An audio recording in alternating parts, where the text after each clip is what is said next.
Hey guys, welcome back to LS Vintage Design. I'm Lisa, and this is the first episode of Cooking Vintage in 2024.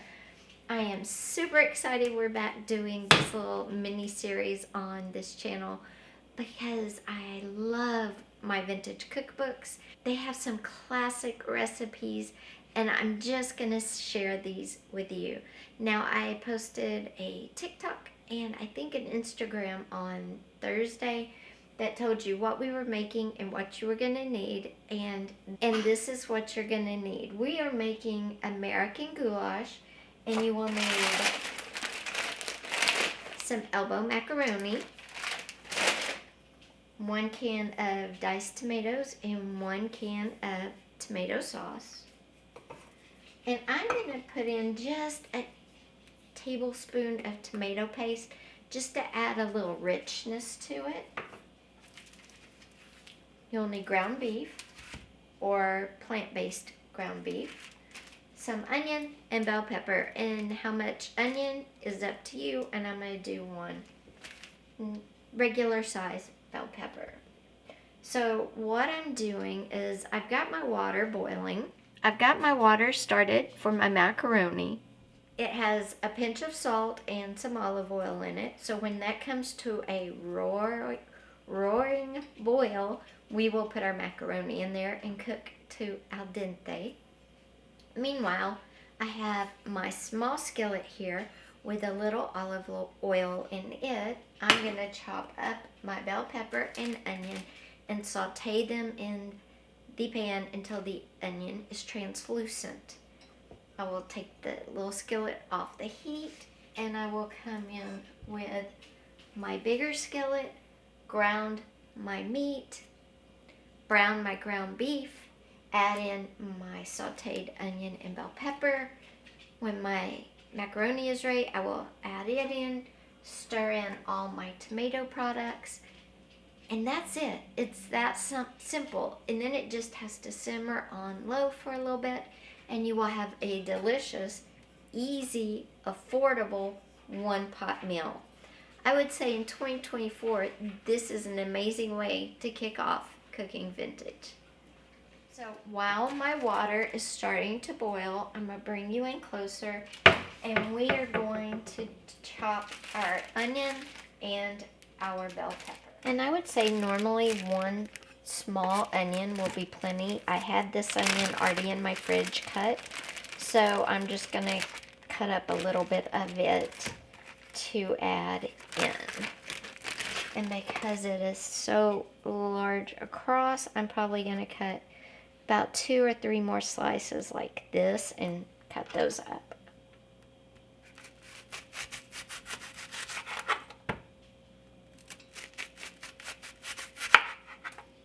And because it was cut thin, I'm going to do, whoops, sorry about that.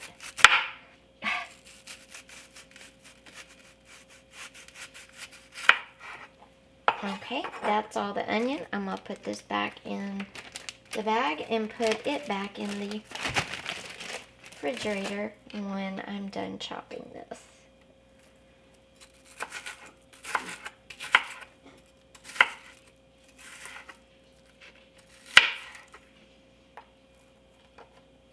And how fine you chop is up to you. If you want it to totally disappear, you're going to chop it into smaller pieces. If you don't care if you can see some of it, then you will leave it a little larger. Okay, 1 more. Actually, I think that's plenty for my husband and I. So I'm going to put this other slice back in. Now we're going to go ahead and start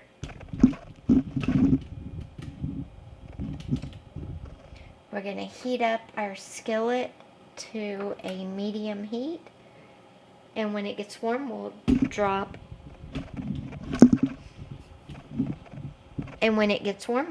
our onion in and probably our bell pepper by that time. How I cut my bell pepper is I cut off all 4 sides.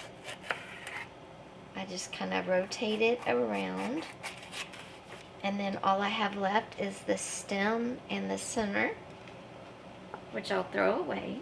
Now I'll come in and remove any of the thick veining that's left in my bell pepper just by gently running my knife through.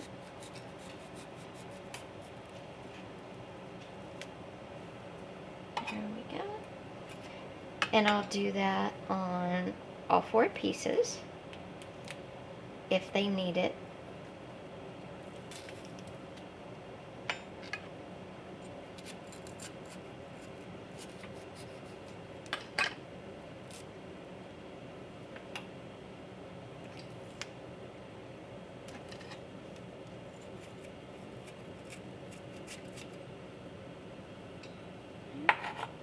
And then I will just take my bell pepper and slice it into long strips, and then turn that whole section sideways and chop it into little pieces like that. And then I'll repeat on these other 3. Now that my onion and my bell pepper are nice and chopped up, I'm going to put it into my small skillet, which has been heating over here on the side. And I'm just going to rake them in. Now the vegetables are full of water, and you want the water to cook out so you can, it's called sweating them out. And the cookbook, which I will show you in a minute, the cookbook I'm using, it's the Pillsbury Family Cookbook from the 70s. I'm going to get them all down in the pan, kind of mix them up, and then I'm going to stir in just a hint of salt, which will help pull that moisture out of them. While those are simmering, I'm going to come over here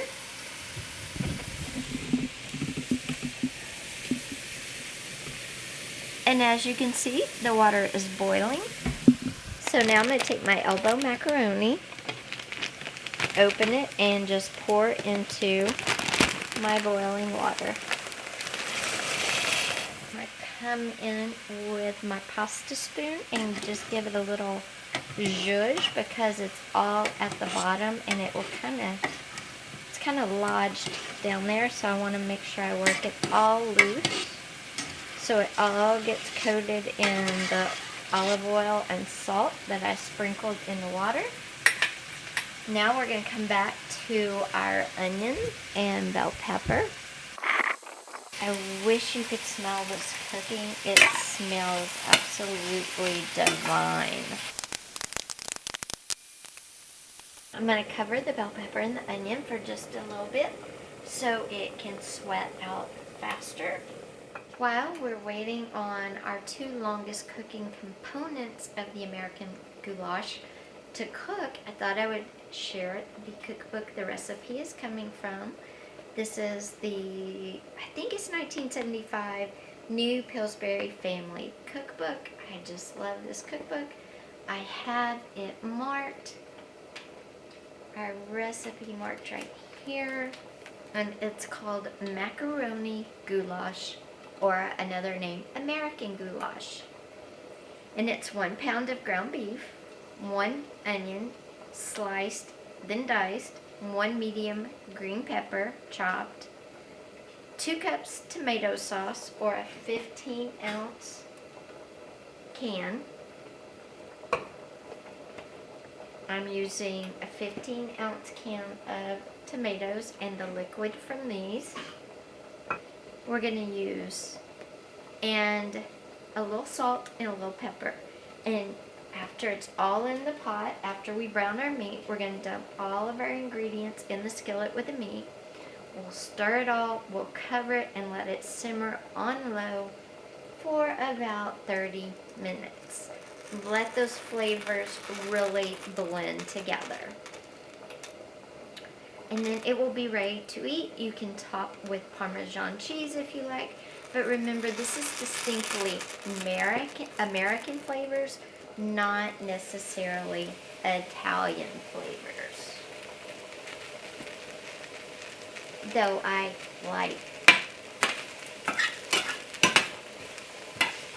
like Parmesan on mine.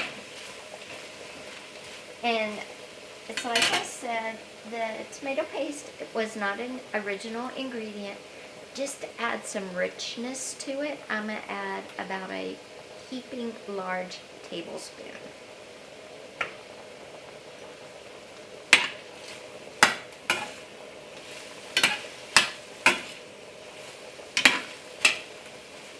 At this point, with our vegetables, if you wanted to, you could also add 1 large or 2 small cloves of garlic. I don't have any, so I will sprinkle some garlic powder into the finished dish when I mix it all together. Macaroni, or American goulash, has been around since about 1914, and it is very different from the Hungarian goulash, which shares the goulash name. The Hungarian goulash is more of a beef stew. It's made with chunks of beef, big carrots, potatoes, and the broth is a beef broth, and it's very loose, like a soup. And again, the American version is more like a spaghetti. But the taste is totally different. Now, my veggies have sweated. You can see the change in color in my bell pepper, and you can see the translucentness of the onions. So we're just waiting on our macaroni to cook a bit more. We'll drain that, but in the meantime, and just proceed to break up the ground meat. Once I get it all broken, I will add in some onion powder and some garlic powder, because I like to season each component so that there's a lot of flavor, and especially when you're using these recipes when you're using vintage recipes, you do need to amp up the seasoning some. Now, of course, you could have cooked your ground beef and then cooked your bell pepper and onion instead of in a separate skillet in the same skillet after you brown your meat. But to me, it's easier. I make sure I get a good sweat on my veggies doing it this way, and it's just as easy to mix them in. Now, our meat is broken apart. I'm going to add in a little bit of seasoning. I'm going to add a little salt, a little pepper,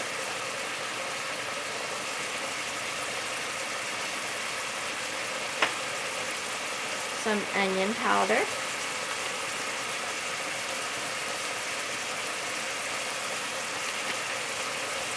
and some garlic powder.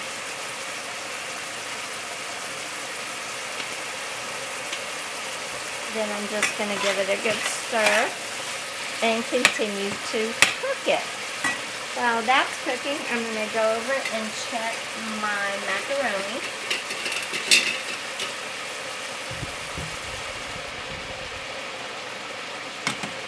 If you don't cook macaroni a lot, you may not know, but it sticks together when it cooks.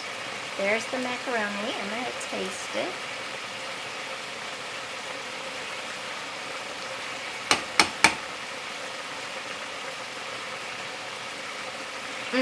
It's perfect. I'm going to turn it off and let it sit for a minute until I'm ready to spoon it over into my goulash. I'm going to pull it off the burner.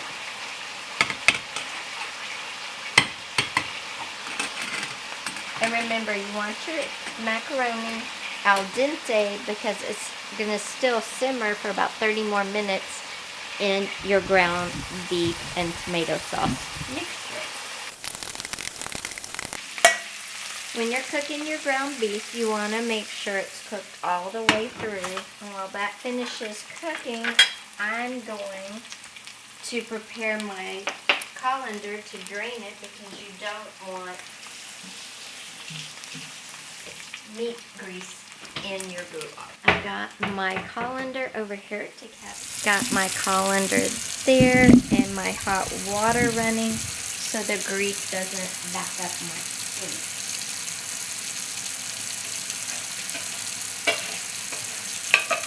And I'm simply going to scrape the meat, and there's no easy way to show you guys this part.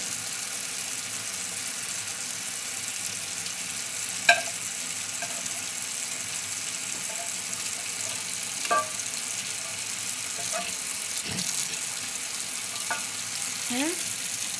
We're going to leave that bit in there and bring our meat up, give it a shake to make sure all the grease is out. Dump it back into our skillet. Let our hot water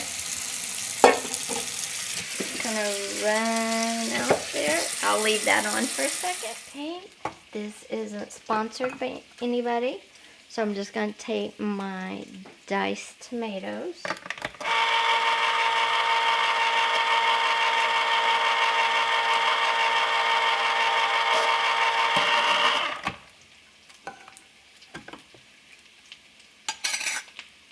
It's fire roasted, so they're little flecks.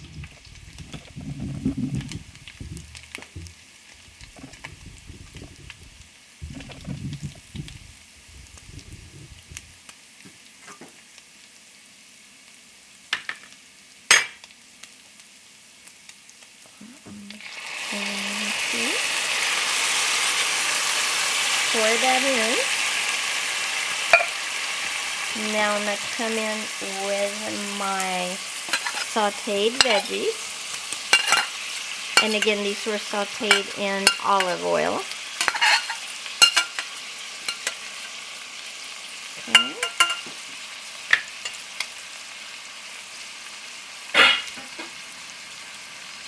I'm going to come in with... Next, I'm going to come in with my tomato sauce.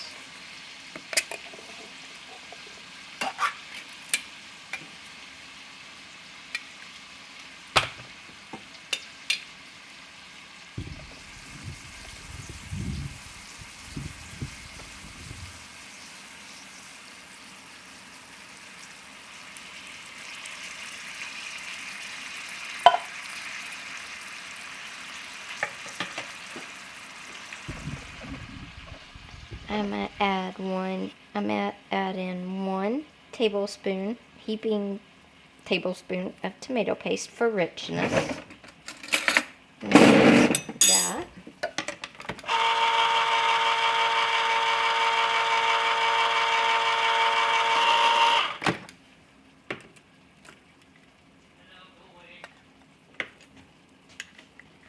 So that's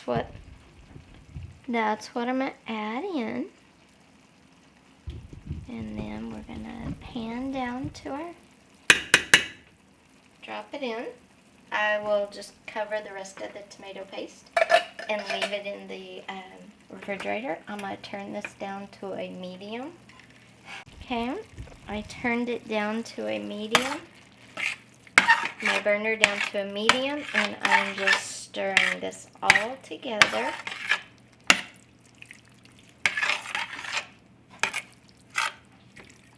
And then once I get this all stirred together, I will stir in the macaroni.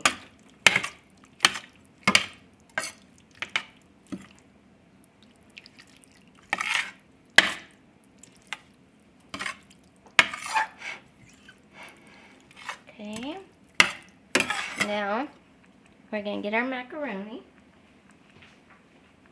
and a little bit of our pasta water, and we're going to spoon it in with our spoon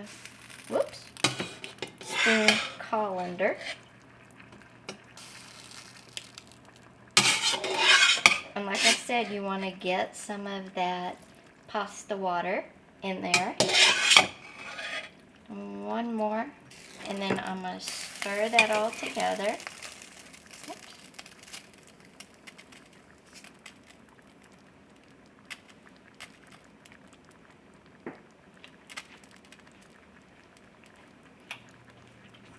Now we're just going to stir it again. And we're just going to fold it gently.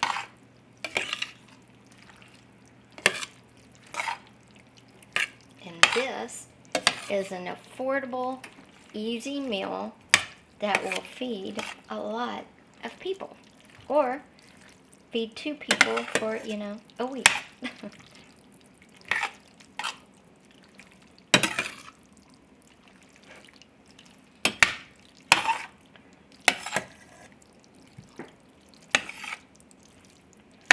But there we go. That is our macaroni goulash, or our American goulash, depending on which cookbook you use and which name you find. Now, it just needs to simmer on low, covered. You can add a little bit more seasoning to the top if you want. I'm going to add just a little bit more garlic. And a little bit more onion powder. You could add salt here if you want. I'm not going to add any more because I did salt the meat and the veggies. And there we go. One last sneak peek at our American goulash. So guys, I hope you enjoyed this first episode of Cooking Vintage for 2024. Now we are going to be doing this series once a month to give me time to plan and get all of the ingredients. I will be sharing the cooking. I will be sharing what we are cooking about probably a few days before, as well as what ingredients will be needed. So if you don't follow this channel, hit that subscribe button with that little bell so you'll know when I post. Also, you should head over to LS Vintage Designs Instagram and check it out on my TikTok as well. Everything is listed down below. So guys, thank you for being here. Again, I hope you enjoyed this. Thank you to Vintage Pillsbury and your great cookbook that I found. I thoroughly am excited about this series. I hope that filming was much improved. Take care. I will see you in March. Bye-bye.